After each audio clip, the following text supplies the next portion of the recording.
أوفوا الكيل ولا تكونوا من المخسرين وزنوا بالقسطاس المستقيم ولا تبخسوا الناس أشياءهم ولا تعثوا في الأرض مفسدين واتقوا الذي خلقكم والجبلة الأولين قالوا إنما أنت من المسحرين وما أنت إلا بشر مثلنا وإن نظنك لمن الكاذبين فأسقط علينا كسفا من السماء إن كنت من الصادقين قال ربي يعلم بما تعملون فكذبوه فأخذهم عذاب يوم الظلة إنه كان عذاب يوم عظيم إن في ذلك لآية وما كان أكثرهم مؤمنين وإن ربك لهو العزيز الرحيم صدق اللہ العظیم۔ سورۃ الشعراء کی آیت نمبر 159 سے آیت نمبر 191 تک 32 آیات کریمہ کی آپ کے سامنے تلاوت ہوئی۔ ان آیات کریمہ میں اللہ تبارک و تعالی نے دو انبیاء علیہم السلام اور ان کی قوموں کا ذکر فرمایا ہے۔ پہلے نبی حضرت لوط علیہ السلام اور ان کی قوم کا ذکر ہے، دوسرے نبی حضرت شعیب علیہ السلام اور ان کی قوم کا ذکر ہے۔ حضرت لوط علیہ السلام رشتے میں حضرت ابراہیم علیہ السلام کے سگے بھتیجے تھے۔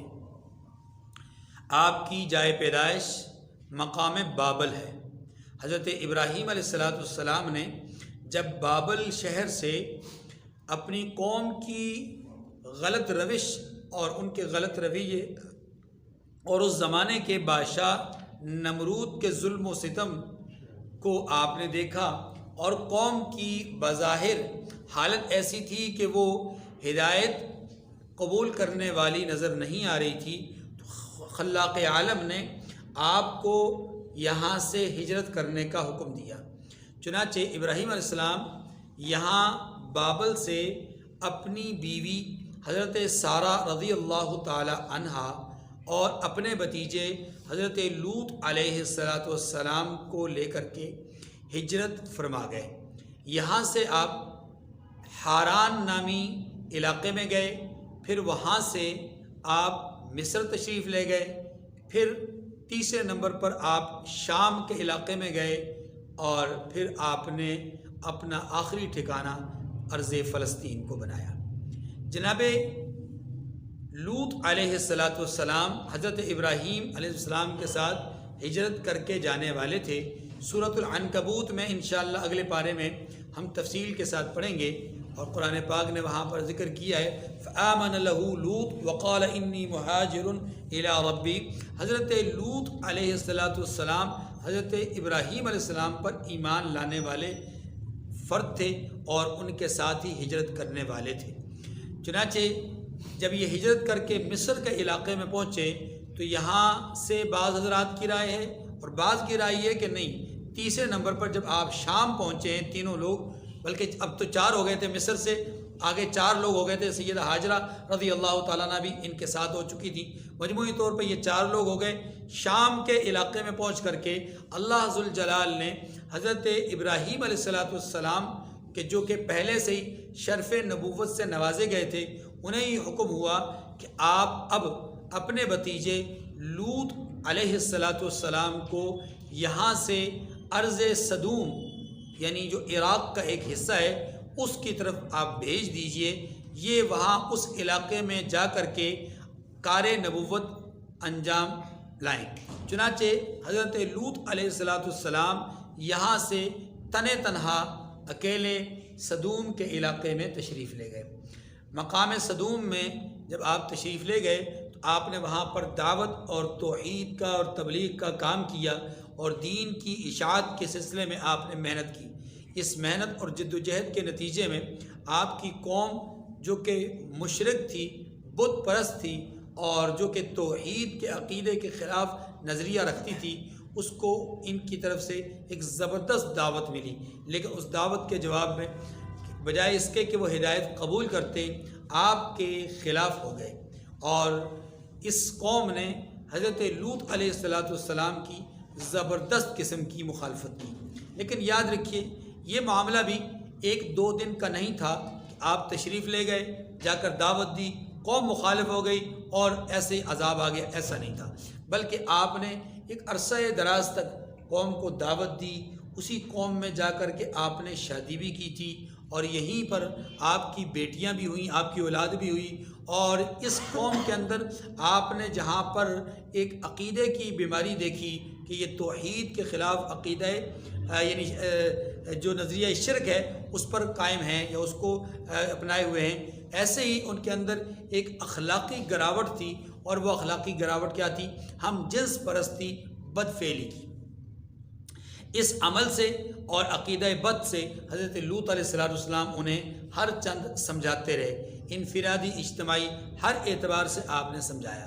قوم آپ کی بات سمجھنے کے بجائے آپ کے مخالف ہو گئی، یہاں تک کہ حضرت لوط علیہ السلام نے انہیں اب عذاب کے آنے کی ایک وعید سنائی اور پھر عذاب ان پر آ گیا.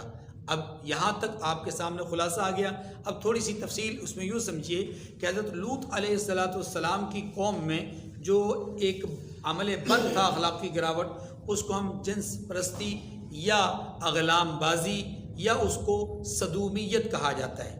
عام طور پر اس عمل کے بارے میں جو اس وقت معاشرتی طور پر جو نام مشہور و معروف ہے وہ ہے لواطت، لیکن یا لواطت. یاد رکھیے یہ عمل جو حضرت لوط علیہ السلام کی قوم کا تھا، اس عمل پر اس لفظ کا اطلاق کرنا یہ سراسر غلط ہے، بلکہ حضرت سیدنا لوط علیہ السلام کی توہین ہے. دیکھیے غور کیجئے اس بات پہ کہ ہم رسول اللہ صلی اللہ علیہ وسلم کی طرف نسبت کر کے اپنے آپ کو کیا کہتے ہیں؟ محمدی. عیسیٰ علیہ السلام کے ماننے والے ان کی طرف نسبت کر کے اپنے آپ کو کیا کہتے ہیں؟ عیسوی. موسیٰ علیہ السلام کی طرف نسبت کرنے والے اپنے آپ کو کیا کہتے ہیں؟ موسوی. اسی طریقے سے نوح علیہ السلام کی طرف اگر کوئی آدمی اپنے آپ کو نسبت کرتا ہے تو وہ نوحی کہلائے گا. ابراہیم علیہ السلام کی طرف نسبت کرتا ہے تو ابراہیمی کہلائے گا. داؤد علیہ السلام کی طرف نسبت کرتا ہے تو داؤدی کہلائے گا. سلیمان علیہ السلام کی طرف نسبت کرتا ہے تو سلیمانی کہلائے گا. اب اگر کوئی آدمی حضرت لوط علیہ السلام کی طرف اپنی نسبت کرنا چاہتا ہے تو کیا وہ اپنے آپ کو لوطی کہہ سکتا ہے؟ یہ اتنا بھیانک قسم کا لفظ اس لفظ نے اتنی بھیانک روپ اپنا اختیار کر لیا ہے کہ اب لوط علیہ السلام کی طرف اگر کوئی آدمی نسبت کرنا چاہتا ہے تو اپنے آپ کو لوطی نہیں کہہ سکتا. معاشرے کے اندر اس لفظ کو اتنا بگاڑ دیا گیا ہے اور اس لفظ کا اتنا قبیح اور غلط معنی لے لیا گیا ہے کہ اب یہ لفظ کسی کے لیے بولنا او لوطی یا تو لوطی ہے یا میں لوطی کو لوط علیہ السلام کی طرف نسبت ہے، اس طرح کے الفاظ استعمال کرنا اور اس طرح کے الفاظ کے استعمال کرنے والا، یاد رکھیے کہ معاشرے کے اندر حق اور مذاق کا اور ایک یوں سمجھ لیں کہ عیب کا ایک اس کے اوپر لیبل لگ جائے گا.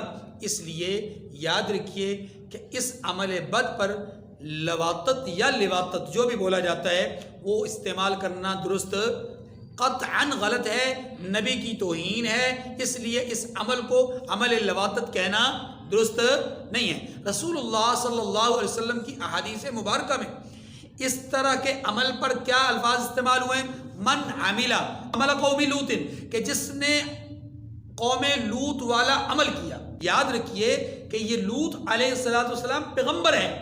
لوط علیہ السلام پیغمبر ہیں اور پیغمبر کے نام سے ایسے عمل بد کا نام بولا جانا یہ انتہائی سخت قسم کا گناہ ہے اور اس نام سے اجتناب کرنا چاہیے. اب یہاں نام کیا ہونا چاہیے؟ نام ہمارے یہاں اردو میں اس کے لیے ہم جنس پرستی، اغلام بازی یا اس قوم کی طرف منسوب کر کے صدومیت آپ کہہ سکتے ہیں، لیکن آپ لواطت نہیں کہہ سکتے. ٹھیک ہے جی، ایک بات تو یہ کلیئر کر لی. دوسری بات، بیٹا آپ اوپر جائیں نا پڑھنے کے لیے، تو پھر آپ باہر جائیں. شاباش، باہر جائیں میرا بیٹا. آج آپ نے نہیں بیٹھنا درس میں، آپ پھر کیوں بیٹھیے گا؟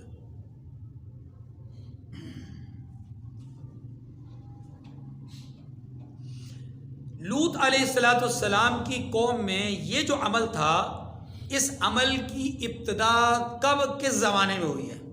اس حوالے سے یہ ذہن نشین فرما لیجئے کہ قرآن پاک نے جو الفاظ استعمال کیے ہیں ان الفاظ سے پتہ چلتا ہے کہ اس عمل کی ایجاد اسی قوم کی طرف سے ہوئی ہے، اس سے پہلے کبھی ایک عمل نہیں ہوا تھا۔ اب عمل کی ابتدا کیسے ہوئی اس بارے میں ایک اسرائیلی روایت ہے، اور وہ روایت یہ ہے جس کی نہ ہم تکذیب کر سکتے ہیں نہ اس کو سچا کہہ سکتے ہیں، لیکن روایت ہے، اور وہ روایت یہ ہے کہ ایک آدمی اسی قوم کا ایسا تھا کہ جو نسبتاً دوسروں کے اخلاقی گراوٹ کا کافی حد تک شکار تھا، مختلف اخلاقی بیماریاں اس کے اندر موجود تھیں۔ اس کا ایک باغ تھا، اس باغ میں ایک نوجوان لڑکا بڑا حسین و جمیل آیا اور آ کر کے اس نے اس کے باغ میں سے انگور چرا لیے۔ اس نے اس لڑکے کو پکڑ لیا اور پکڑ کر کے سمجھایا، اس سے انگور لے لیے، کچھ سمجھایا، کچھ ڈانٹا، بیچ دیا۔ اگلے دن پھر وہ لڑکا اسی باغ میں اسی طرح کی حالت میں پہنچ گیا۔ اب ہوا کیا کہ جب بچہ یا لڑکا دوبارہ وہاں پر آیا تو اس نے اس کو دوبارہ پکڑ لیا، اور دوبارہ پکڑا تو پہلے دن سے کہیں زیادہ اس کو ڈانٹا۔ تیسرے دن، چوتھے دن، پھر تیسرے چوتھے دن ہوا یہ کہ اس نے اس بچے کو مارا بھی، اس لڑکے کو مارا بھی، اور پھر پانچویں دن پھر مار کٹا کے بگایا، اور چھٹے دن یا ساتویں دن پھر اس کو پکڑا اور پکڑ کر کے اس کو کہا کہ تو کیسے جو وہ باز آئے گا، تیری کون سی ایسی رگ ہے جسے میں پکڑوں یا جس کو میں جو میں تجھے سمجھانے کا طریقہ اختیار کروں، سمجھاؤں اور تو باز آ جائے۔ تو اس شخص نے یا اس لڑکے نے اس باغ کے مالک سے یہ کہا کہ آپ میرے ساتھ یہ والی جو بدکاری ہے، ہم جنس پرستی، یہ آپ میرے ساتھ کریں تو میں باز آؤں گا۔ اول تو ہچکچایا، لیکن پھر اس نے آمادہ کیا کہ نہیں، اگر تم نہیں اس طرح کا عمل کرو گے تو میں تمہارے آ کر کے سارے باغ کو روند ڈالوں گا، خراب کر دوں گا، میں دوسروں کو بھی لے کر آؤں گا۔ اب اس نے اپنے باغ کو بچانے کے لیے اس نے اس عمل بد کا ارتکاب کیا۔ میں نے عرض کیا کہ یہ آدمی پہلے سے بھی کافی اخلاقی گراوٹوں کا شکار تو تھا ہی، تو اب ایک اور جرم اس نے کر دیا، لیکن اس جرم کے نتیجے میں اس کو ایک عجیب و غریب قسم کا ایک معاملہ نظر آیا، اور اس نے دوسرے اپنے جیسے بدگماشوں سے اس نے اس کا ذکر کیا کہ ایسے ایک لڑکا آیا، اور وہ لڑکا میں نے کہیں اور نہیں دیکھا، بس میرے باغ میں آتا ہے اور میرے باغ میں آ کر کے اس طرح پھل توڑ کے لے جاتا ہے۔ کل اس کے ساتھ میں نے یہ حرکت کی ہے، اسی نے مجھے کہا تھا میں اس طریقے سے باز آ سکتا ہوں ورنہ باز نہیں آ سکتا، چنانچہ میں نے اس کے ساتھ یہ کام کیا۔ اب ان لوگوں نے جنہوں نے اس برائی کو سنا، یاد رکھیے کہ برائی کی ایک تاثیر ہے، اور وہ تاثیر یہ ہے کہ وہ جتنے لوگوں کو بیان کی جاتی ہے نا، تو وہ جب بیان کی جاتی ہے تو اس جو سننے والے لوگ ہوتے ہیں ان میں سے کچھ کا ذہن اس طرف مائل ہو جاتا ہے۔ یہ برائی کی ایک تاثیر ہے۔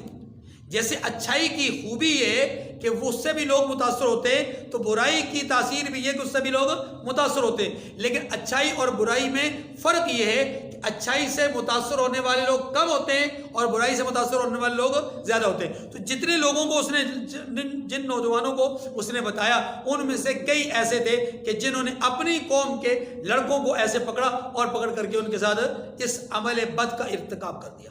یہ عمل وہاں سے شروع ہوا اور پوری دنیا میں اب یہ پھیلا ہوا ہے، بلکہ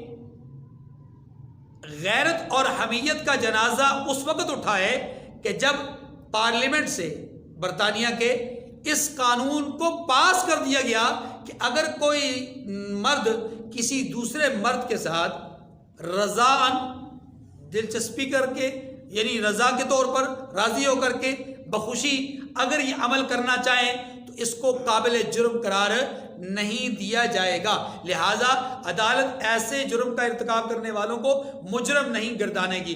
جب یہ قانون پاس ہوا تو پوری دنیا میں یہ واحد ملک تھا جس کے اندر یہ خباثت باقاعدہ قانونی طور پر پاس ہوئی، اور پھر اس کے دیکھا دیکھی پھر پورے یورپ کے اندر یہ سلسلہ پھیل گیا، اور اب تو آپ کے پڑوسی ملک انڈیا نے بھی اس کو جائز قرار دے دیا ہے، اور بھی دیگر ممالک نے، اور حالت یہ ہے کہ پوری دنیا کے اندر ایڈز جیسی بیماری اسی سے پھیل رہی ہے اور پوری دنیا اس موذی مرض کا شکار ہو چکی ہے۔ یاد رکھیے کہ اس عمل کے حوالے سے حضرت عبداللہ ابن عباس رضی اللہ تعالی عنہما کہتے ہیں کہ جو یعنی جو آدمی کسی لڑکے کے ساتھ کسی آدمی کے ساتھ اس طرح کا عمل کرتا ہوا پایا گیا اور اس پر جرم ثابت ہو جائے تو احرقہما، ان دونوں کو جلایا جائے، ان دونوں کو جلایا جائے۔ اس قدر سخت قسم کی سزا ہے۔ یاد رکھیے شریعت مطہرہ نے اس عمل بد کی حد مقرر نہیں کی، بلکہ شریعت مطہرہ نے اس کے لیے جو بات بیان کی ہے وہ تعزیر ہے، اور تعزیر کیا ہے؟ وقت کا قاضی، اس کو شریعت نے اجازت دی ہے کہ وہ ایسے مجرمین کو ان کے جرم کے مطابق ماحول کے اندر اس جرم کو ختم کرنے کے لیے، معاشرے اور سوسائٹی سے اس گناہ کے سد باب کرنے کے لیے جو مناسب طریقہ اسے سمجھ میں آتا ہے اسے کرنا چاہیے۔ یہاں تک کہ سیدنا حضرت ابوبکر صدیق رضی اللہ عنہ فرماتے ہیں ایسے آدمی کے اوپر یا ایسے جوڑے کے اوپر نیچے کھڑا کر کے اوپر جو ہے وہ دیوار کو گرا دیا جائے۔ بعض حضرات یہ کہتے ہیں پہاڑ سے گرا دیا جائے، بعض حضرات یہ کہتے ہیں کہ انہیں جو ہے وہ اپنا پتھر مار مار کر کے سنسار کیا جائے، جیسا کہ زناکار کو، شادی شدہ زناکار کو سنسار کیا جاتا ہے۔ لیکن یاد رکھیے کہ اس کی کوئی حد شریعت نے مقرر نہیں کی، وقت کے قاضی پر چھوڑا ہے کہ جو حالات کے مناسبت سے وہ سزا تجویز کرنا چاہیں وہ تجویز کر لیں تاکہ معاشرے کے اندر سے اس برائی کا سدباب ہو سکے۔ یہ قوم جب اس عمل بد کا ارتکاب کرنے میں بہت آگے بڑھ چکی اور بحیثیت قوم اس عمل کا شکار ہو چکی تو وقت کے پیغمبر حضرت لوط علیہ السلام انہیں بہت حد تک سمجھا کے جب تھک ہار گئے، اتمام حجت فرما لی، اللہ تبارک و تعالیٰ نے لوط علیہ السلام کی اس دعا کو جو یہاں پر موجود ہے ان کی دعا کو قبول فرمایا، اور دعا کو قبول ایسے فرمایا، نوجوان لڑکے بے ریش وہ حضرت لوط علیہ السلام کے پاس آئے۔ جیسے ہی قوم کے درمیان سے وہ گزر کر آئے تھے، اب وہ حسین و جمیل تھے اور نووارد تھے، نئے تھے۔ جب یہ نوجوان لڑکے قوم کے درمیان سے گزر کر کے آئے، ایک دوسرے کو لوگوں نے دیکھا اور پھر ایسے دیوانوں کی طرف پیچھے دوڑے، یہ دوڑ کر کے حضرت لوط علیہ السلام کے گھر پہنچ گئے۔ لوط علیہ السلام نے ان کو دیکھا، فوری طور پہ دروازہ بند کیا۔ آپ خوفزدہ ہوئے، یہ کیا ماجرا ہو گیا کہ یہ نوجوان لڑکے پتہ نہیں کس قوم کے، کس قبیلے کے، کس خاندان کے، کس ملک کے، کس شہر کے آ گئے ہیں اور یہ اس بدبخت قوم کے درمیان میں آ گئے۔ یہ تو مہمان ہے، میرے مہمان ہیں، میری جو ہے وہ رسوائی ہوگی، اور یہ جو ہے وہ حضرت لوط علیہ السلام انتہائی پریشان ہو گئے۔ ایسے میں آپ نے دیکھا کہ آپ کے گھر کے باہر جو ہے وہ ایک دھرنے کی شکل ہو گئی اور لوگ جو ہے وہ آ گئے اور شور شرابہ کرنے لگے، دروازہ کٹکھٹانے لگے۔ حضرت لوط علیہ السلام اپنے گھر کی چھت پہ چڑھ گئے اور پھر آپ نے ولولہ انگیز خطاب فرمایا۔ سورہ ہود میں تفصیل ہمارے سامنے آ چکی۔ حضرت لوط علیہ السلام نے جب اس قوم کی حالت بد کو دیکھا اور ان کے نہ ٹلنے کے عمل کو دیکھا تو آپ نے پھر ایک جملہ کہا، فرمایا اے میری قوم کے لوگو، ہا اولائے بناتی ہن اطہر لکم، یہ جو تمہارے گھر میں عورتیں ہیں نا، یہ میری بیٹیاں ہیں، جاؤ جا کر اپنی قضاء شہوت جو ہے وہ اپنی حاجت ان سے پوری کر لو۔ تمہیں شرم نہیں آتی کہ تم جو ہے وہ پوری دنیا میں تمہیں سوائے لڑکوں کی اور تمہیں قضاء شہوت کے لیے کوئی چیز نظر نہیں آ رہی؟ جاؤ یہاں سے اور چلے جاؤ، اللہ کے عذاب کو دعوت نہ دو۔ لیکن وہ آگے سے کہنے لگے آپ جو ہر ایک کی دفاع کرتے رہیں گے، نہیں آج کے تو ہم باز آنے والے نہیں ہیں، آج تو ہم نہیں مڑیں گے۔ چنانچہ لوط علیہ السلام انتہائی پریشان، اور اب مہمانوں کے سامنے آپ کا سر جھکا ہوا کہ مہمانوں کے سامنے مجھے رسوائی ہوگی، اور یہ مہمان جو ہے وہ ان کے بیچاروں کی عزت نفس مجروح ہوگی اور ان کے ساتھ جو ہے وہ ایک گناونا کھیل یہ کھیلیں گے۔ جب ان کی انتہائی پریشانی کو ان لڑکوں نے دیکھا تو پھر ان کو تسلی دی، اے لوط آپ پریشان نہ ہوں، ہم انسان نہیں ہیں، ہم تو فرشتے ہیں، اللہ کی طرف سے بھیجے ہوئے، اور اس قوم کے لیے آزمائش ہے۔ آپ ہمارے اور ان کے درمیان رکاوٹ نہ بنے۔ آپ کو اللہ کا حکم یہ ہے بس دن گزار لیں، رات کی تاریکی میں آپ نے اپنے گھر والوں کو لے کر کے، ماننے والوں کو لے کر کے یہاں سے نکل جانا ہے، لیکن جاتے ہوئے واپس پلٹ کر مت دیکھیے گا۔ آپ چلے جائیں، پھر ہم اور یہ جو ہوگا دیکھی جائے گی۔ چنانچہ لوط علیہ السلام رات کی تاریکی میں اپنے تمام ماننے والوں کو، چاہنے والوں کو، اپنی بیٹیوں کو لے کر کے نکلتے ہیں سوائے اپنی بیوی کے۔ یہ عورت جو حضرت لوط علیہ السلام کے گھر میں تھی یہ مومنہ نہیں تھی، لیکن یہ یاد رکھیے بدکارہ نہیں تھی، ایمان نہیں لائی لیکن بدکارہ نہیں تھی۔ حضرت نوح علیہ السلام کی بیوی بھی مومنہ نہیں تھی، حضرت لوط علیہ السلام کی بیوی بھی مومنہ نہیں تھی۔ سورہ تحریم میں اللہ تبارک و تعالیٰ نے دونوں کا تذکرہ فرمایا ہے کہ دونوں ایمان نہیں لائے اور دونوں ہی نہیں بچ سکی، اور ان کے مقابلے میں اللہ نے دو عورتوں کا ذکر کیا وہاں پر، ایک امرأہ فرعون حضرت آسیہ رضی اللہ عنہ کا، اور دوسرا حضرت مریم علیہ السلام کا۔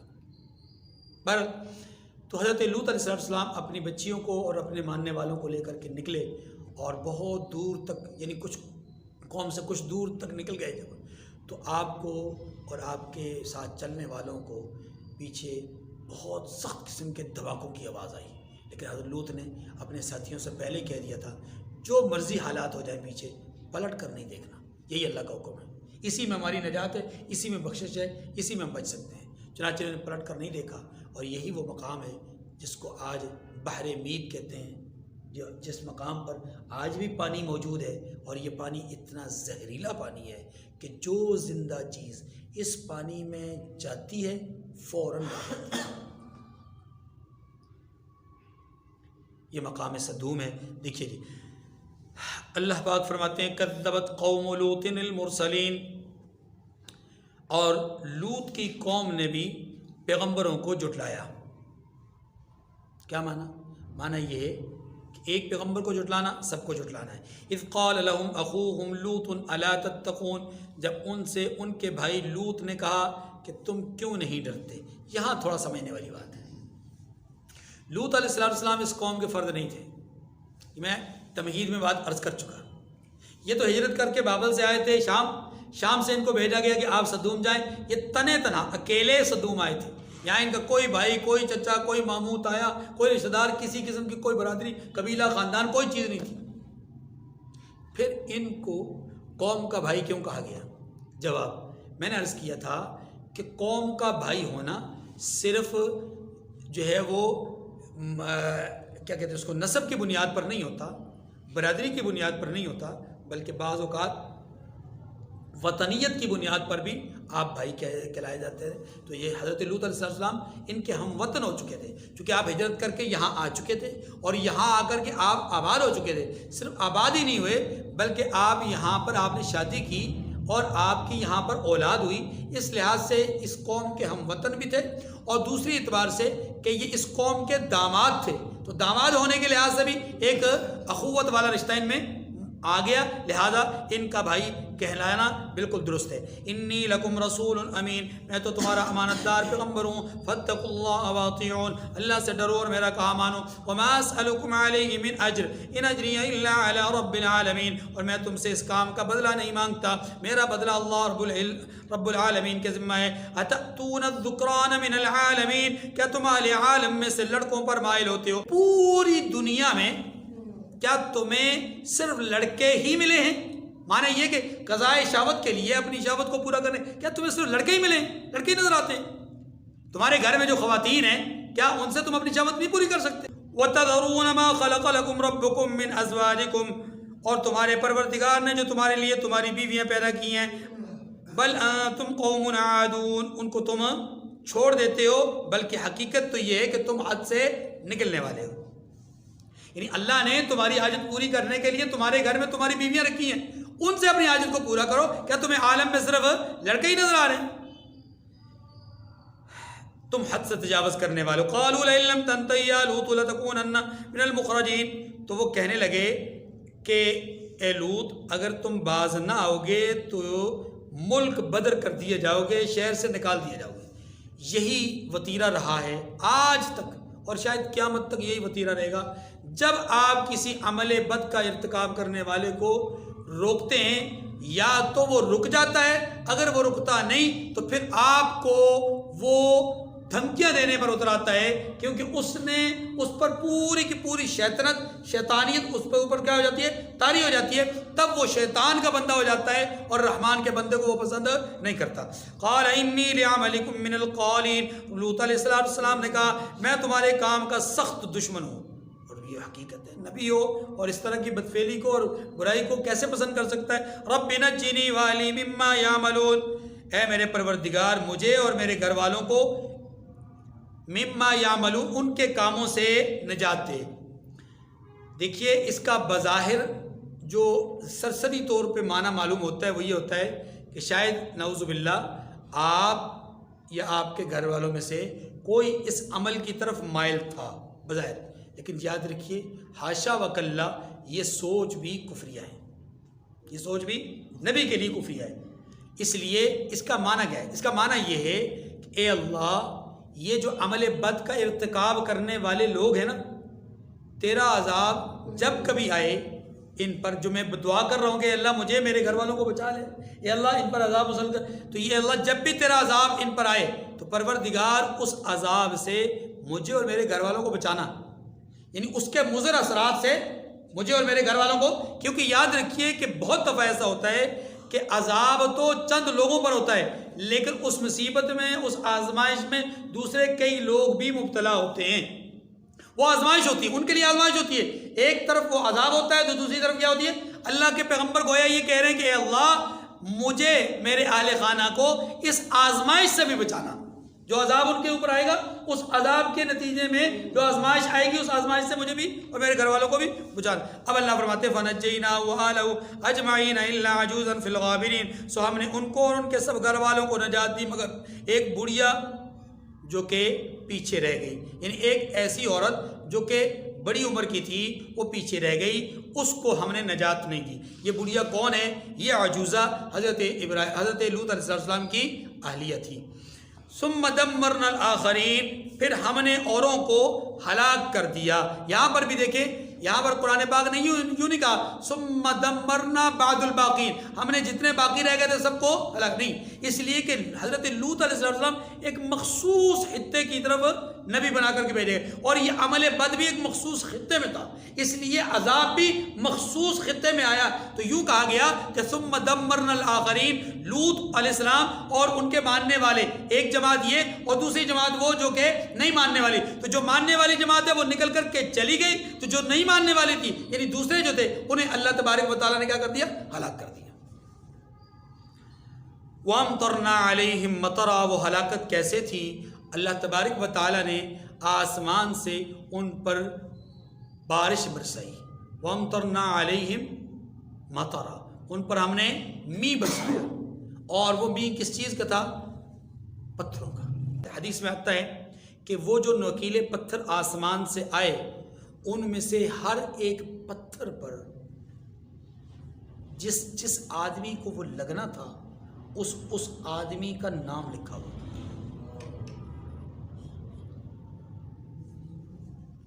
اور اللہ اس بات پہ قادر ہے۔ فَسَاءَ مَطَرُ الْمُنذَرِينَ، اللہ اکبر۔ فرمایا امطرنا علیہم مطرا، ان پر بارش برسائی، جو بارش ان پر ایسی ان لوگوں پر بارش برسائی جو ڈرائے گئے تھے، اور یہ بہت بری بارش تھی، بہت بری بارش تھی۔ ان فی ذلک لآیہ، بے شک اس میں نشانی ہے، وما کان اکثرهم مؤمنین، اور ان میں اکثر ایمان لانے والے نہیں تھے۔ وان ربک لہو العزیز الرحیم، اور تمہارا پروردگار تو غالب مہربان ہے۔ لوط علیہ السلام کی قوم سے متعلق بات سمجھنے کے بعد اب ہم تذکرہ کرتے ہیں حضرت شعیب علیہ السلام اور ان کی قوم سے متعلق۔ حضرت شعیب علیہ السلام یہ حضرت ابراہیم علیہ السلام کی اولاد میں سے ہیں۔ حضرت ابراہیم علیہ السلام کی 3 بیویاں تھیں۔ ایک پہلی بیوی حضرت سارہ رضی اللہ تعالی عنہا، جن کے بطن سے اللہ نے حضرت اسحاق علیہ السلام کو پیدا فرمایا۔ دوسری بیوی حضرت ہاجرہ علیہ السلام تھی، اور ان کے بطن سے اللہ تعالیٰ نے حضرت اسماعیل علیہ السلام کو پیدا فرمایا۔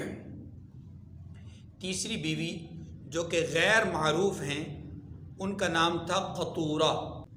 ان کے بطن سے اللہ تبارک و تعالیٰ نے ایک بیٹا پیدا فرمایا اور اس کا نام مدین تھا، اس کا نام مدین۔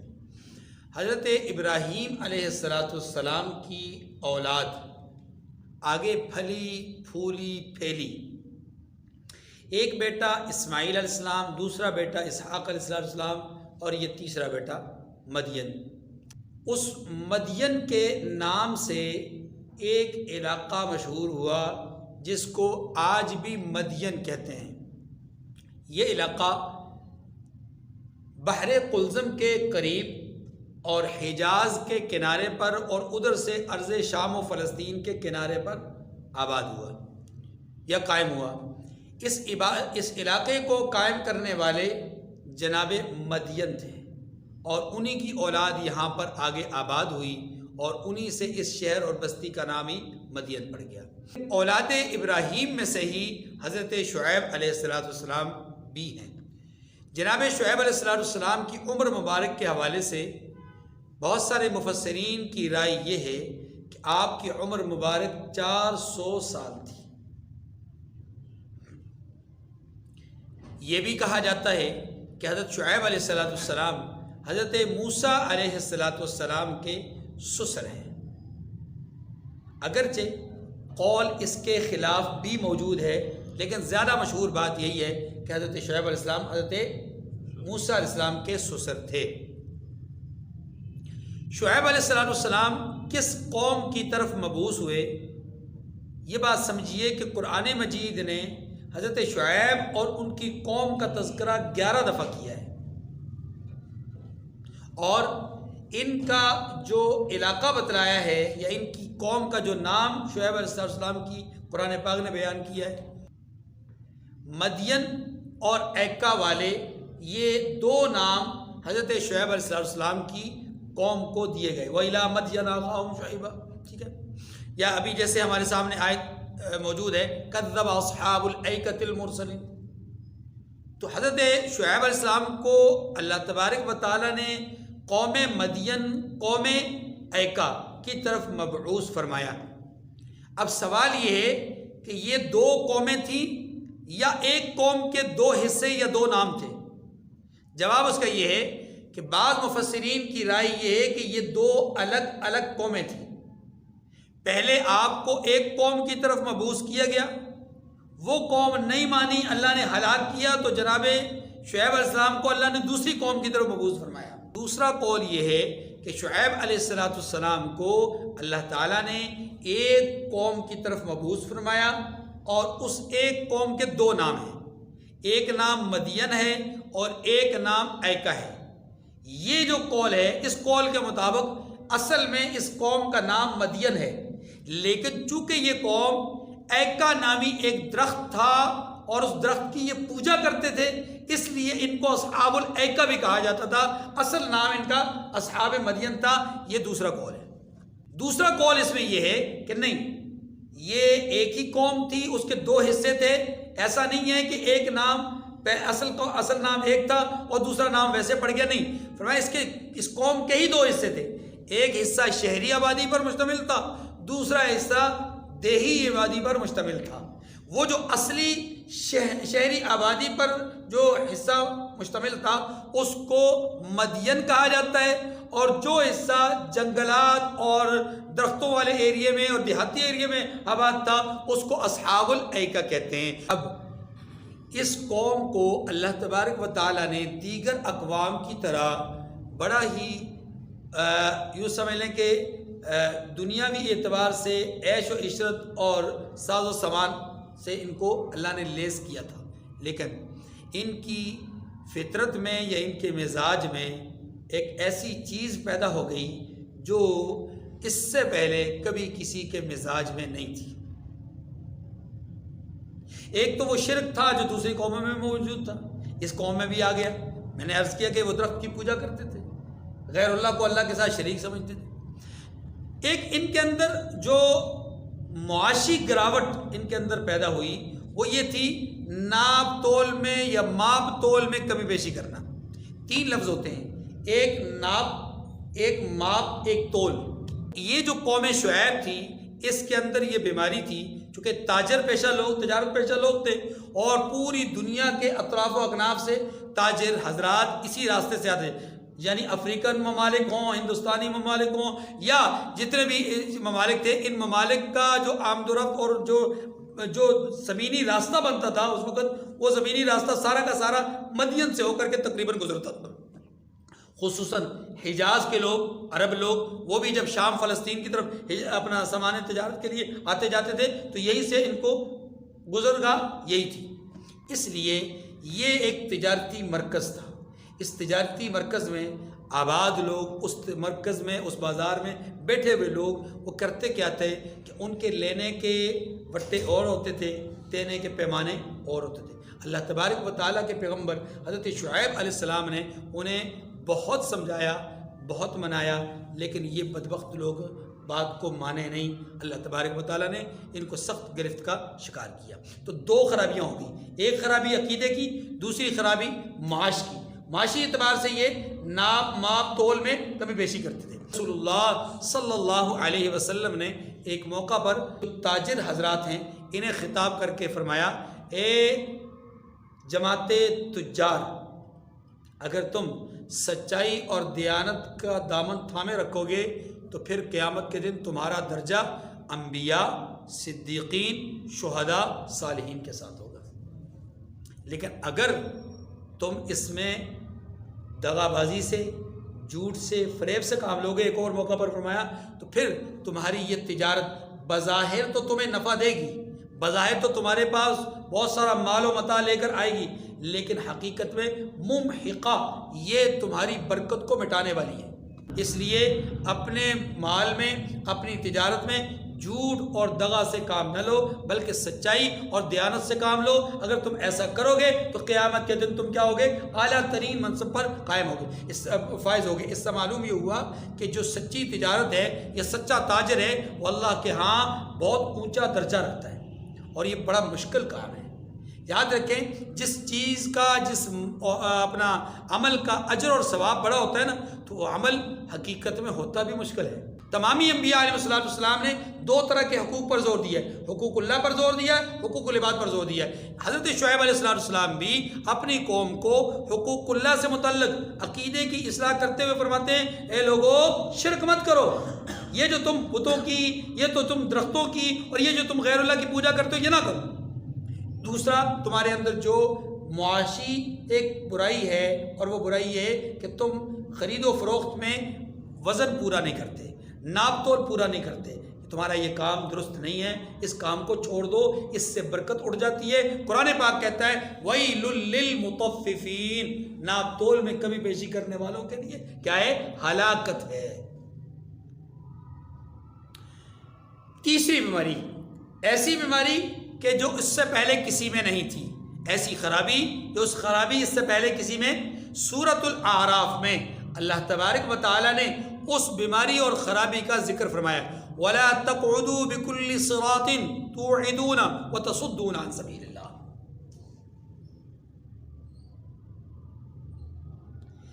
یہ کیا تھا؟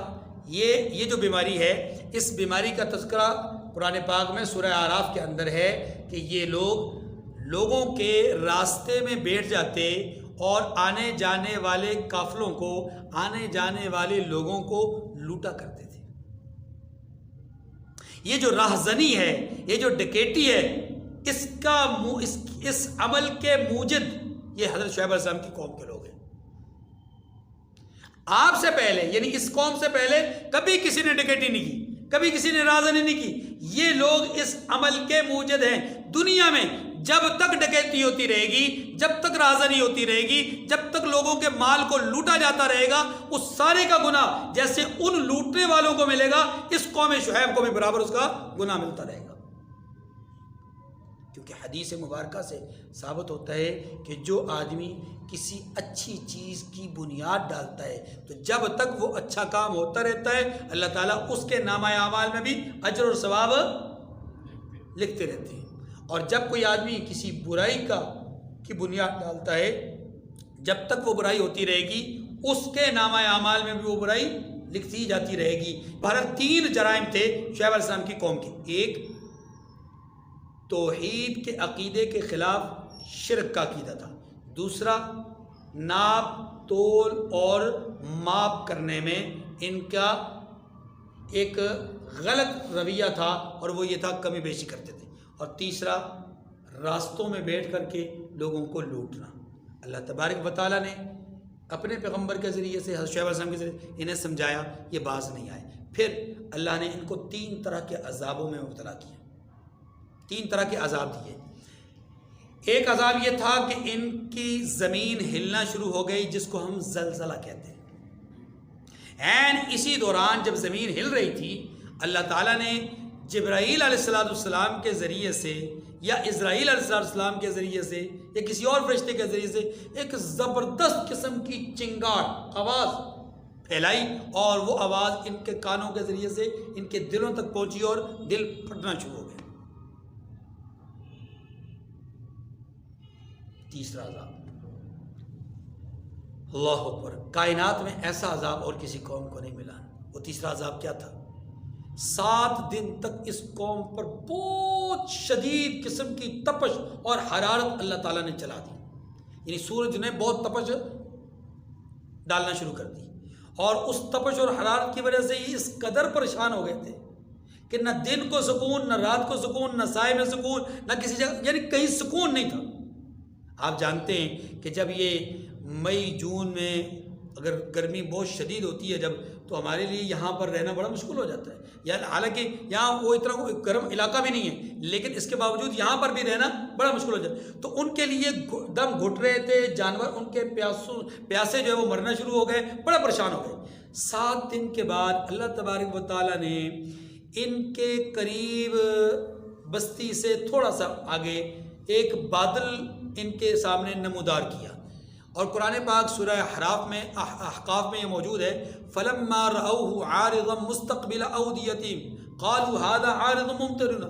جب ان کو ان کی بستیوں کے سامنے سے ایک بادل یا بدلی آتی ہوئی دکھائی دی اور وہ گہری سیاہ بدلی تھی تو انہیں اندر ہی اندر ایک خوشی محسوس ہوئی اور کہنے لگے کہ اب تو لگتا ہے مینہ برسے گا ہی برسے گا, اب تو بارش برسے ہی برسے. چنانچہ یہ دوڑ کر کے سارے لوگ, مرد, عورتیں, بچے, بوڑھے, جوان, سارے دوڑ کے اس بادل کے نیچے جا کے کھڑے ہو گئے. ابتدائی طور پر انہیں بڑی ٹھنڈک محسوس ہوئی, بڑا سکون محسوس ہوا, بہت راحت محسوس ہوئی اتنی تپش اور حرارت کے بعد. اور آپ جانتے ہیں کہ اگر تپش اور حرارت کے بعد اچانک بادل نمودار ہو جائے کہ کس قدر جو ہے وہ روح افزا ہوتے ہیں. اچھا, اب جناب شعیب علیہ السلام کی قوم دوڑ کر کے بدلی کے نیچے پہنچ گئی اور ادھر رب ذوالجلال نے اپنے حکم قاہرہ سے حکم دیا کہ اے بادلو اب تم آگ برساؤ. ان سیاہ کالے بادلوں سے پھر آگ برسی اور یہ قوم وہیں پر جل کر بسم ہو گئی. اللہ ہماری حفاظت فرمائے.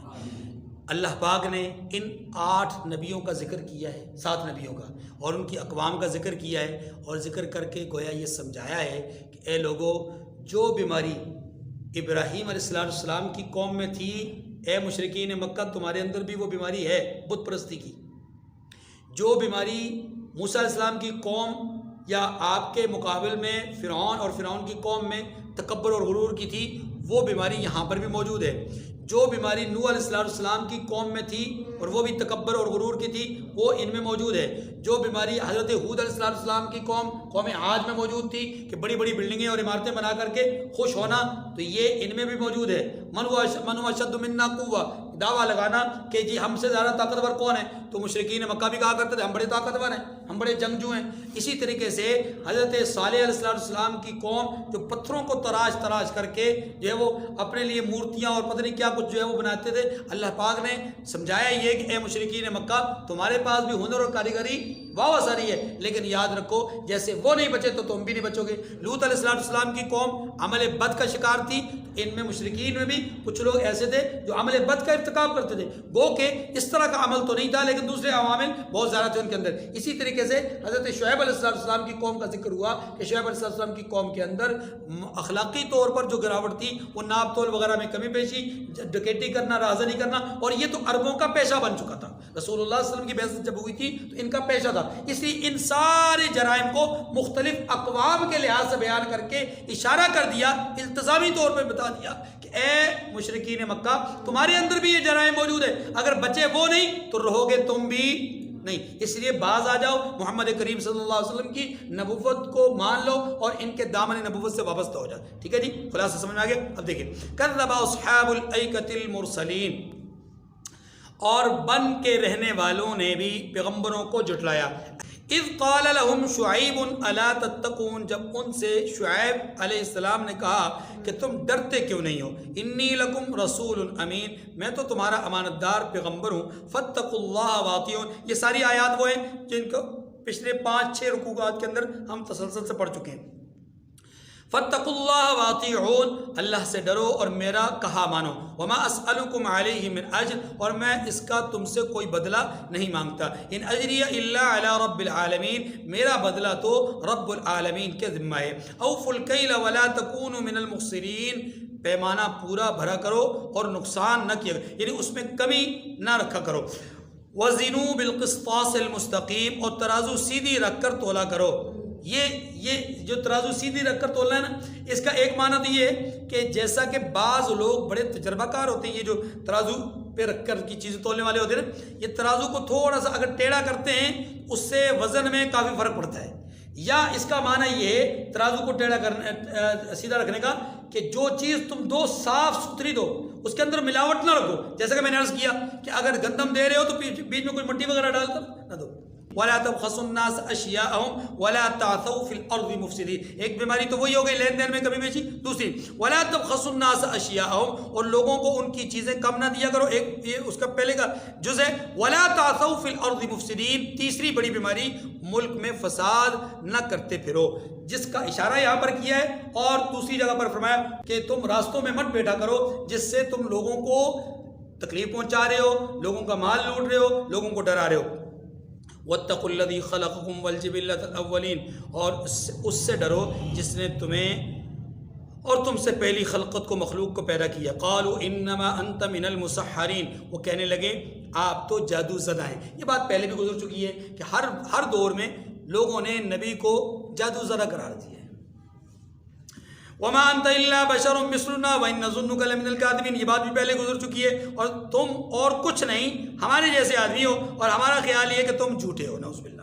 یہ قوم شعیب نے ان کو کہا، اور سورہ ہود میں قوم شعیب کے جو جوابات ہیں حضرت شعیب علیہ السلام، ایک دفعہ انہوں نے کیا کہا، انہوں نے کہا اے شعیب آپ کا کیا خیال ہے کہ یہ جو آپ کا نماز روزہ زکوٰۃ کا معاملہ ہے، اب کیا یہ ہمیں تجارت کرنے سے بھی روک دے گا؟ یعنی آپ کے نماز روزوں کی وجہ سے ہم اپنا کاروبار تجارت وغیرہ چھوڑ دیں؟ جیسے آج بھی بہت سارے لوگ کہہ رہتے ہیں جب آپ ان کو کسی دین کی بات بتائیں یا دین کی طرف رہنمائی کریں تو کہتے ہیں مولوی صاحب، صوفی صاحب، نمازی صاحب، حاجی صاحب، اب کیا تمہارے کہنے پر ہم بس کاروبار چھوڑ دیں؟ بھائی آپ کہتے ہو جھوٹ نہ بولو، دھوکہ نہ دو، یہ نہ کرو، وہ نہ کرو، وہ نہ کرو، پھر ہم کیا بھوکے مر جائیں؟ یہ الفاظ آج بھی لوگ کہتے ہیں، یہی بات انہوں نے بھی کہی۔ دوسرا انہوں نے ان لوگوں نے ایک بات یہ بھی کہی کہ اے شعیب جتنا آپ بول رہے ہیں نا، اگر آپ کے ساتھ یہ آپ کی برادری کا جتھا نہ ہوتا، آپ کی قوم قبیلہ بڑا نہ ہوتا، تو پھر ہم آپ کو بتاتے کہ اتنا بولتے کیسے ہیں۔ شعیب علیہ السلام انبیاء علیہ السلام میں خطیب الانبیاء کے لقب سے مشہور ہے۔ یہ سارے انبیاء میں بہترین مبلغ، بہترین دائی، بہترین خطیب تھے۔ اسی لیے ان کی قوم نے کہا کہ اے شعیب آپ بولتے بہت ہیں، آپ کا یہ بولنا، آپ کی قوم آپ کے پیچھے نہ ہوتی تو ہم آپ کو بتاتے کہ بولتے کیسے۔ تو شعیب علیہ السلام نے اس وقت کہا، سورہ ہود میں آتا ہے کہ اے میری قوم کے لوگوں، تم میری قوم سے تو ڈر گئے، یعنی اے لوگو تم میری قوم سے، میری برادری سے، میرے جتے سے، میری پشت پناہی کے پر کھڑے ہونے والے لوگوں سے تو ڈر گئے ہو، تم خدا سے نہیں ڈرتے؟ ان سے تو ڈرتے ہو، خدا سے نہیں ڈرتے؟ اگر تم خدا سے ڈر جاؤ تو یہ ساری باتیں ختم ہو جائیں گی، یہ ساری قصے کہانیاں ختم ہو جائیں گی۔ اللہ اکبر۔ دیکھیے جی، انہوں نے کہا کہ اے شعیب آپ جادو زدہ ہیں، آپ ہماری طرح کے انسان ہیں، ہم آپ کو نعوذ باللہ جھوٹا سمجھتے ہیں وغیرہ وغیرہ۔ اب اگلی بات، شعیب علیہ السلام کی قوم نے کہا فَأَسْقِطْ عَلَيْنَا كِسَفًا مِّنَ السَّمَاءِ إِن كُنتَ مِنَ الصَّادِقِينَ، اگر آپ سچے ہو تو ہم پر آسمان سے ایک ٹکڑا لا کر گرا دو، نعوذ باللہ، جس عذاب سے آپ ڈرا رہے ہیں نا وہ عذاب لا دو۔ قال ربی اعلم بما تعملون، اب شعیب علیہ السلام نے اس کے جواب میں کیا فرمایا؟ یہ نہیں فرمایا کہ اچھا میں اپنے رب سے کہتا ہوں میں تم پر گرا، نہیں، فرمانے لگے کہ میرا پروردگار اس سے خوب واقف ہے جو تم کرتے ہو، یعنی جو کام تم کر رہے ہو نا اس سے اللہ واقف ہے، اللہ جب چاہے گا جس وقت چاہے گا تمہیں ہدایت دے دے یا تمہیں پکڑ لے، وہ اس کا کام ہے، میرا کام نہیں ہے، میرا کام دعوت ہے اور میں وہ دعوت دے رہا ہوں۔ فَكَذَّبُوهُ فَأَخَذَهُمْ عَذَابُ يَوْمِ الظُّلَّةِ، تو ان لوگوں نے شعیب علیہ السلام کو جھٹلایا، پس سائبان کے عذاب نے ان کو آ پکڑا۔ یہ آخری عذاب کا ذکر ہے، پہلے دو عذابوں کا یہاں پر ذکر ہے سورہ ہود میں، سورہ اعراف میں، اور اسی طریقے سے سورہ فرقان میں اس عذاب کا ذکر موجود ہے۔ انہو کان عذاب یوم عظیم، بے شک وہ بڑے سخت دن کا عذاب تھا۔ ان فی، بے شک اس میں کوئی شک نہیں ہے کہ بادلوں سے آگ کا برسنا، ان فی ذلک لآیہ، اس میں یقیناً نشانی ہے۔ وما کان اکثرهم مؤمنین، اور ان میں اکثر ایمان لانے والے نہیں تھے۔ وان ربک لہو العزیز الرحیم، اور تمہارا پروردگار تو غالب اور مہربان ہے۔ وآخر الدعوانا ان الحمد للہ رب العالمین۔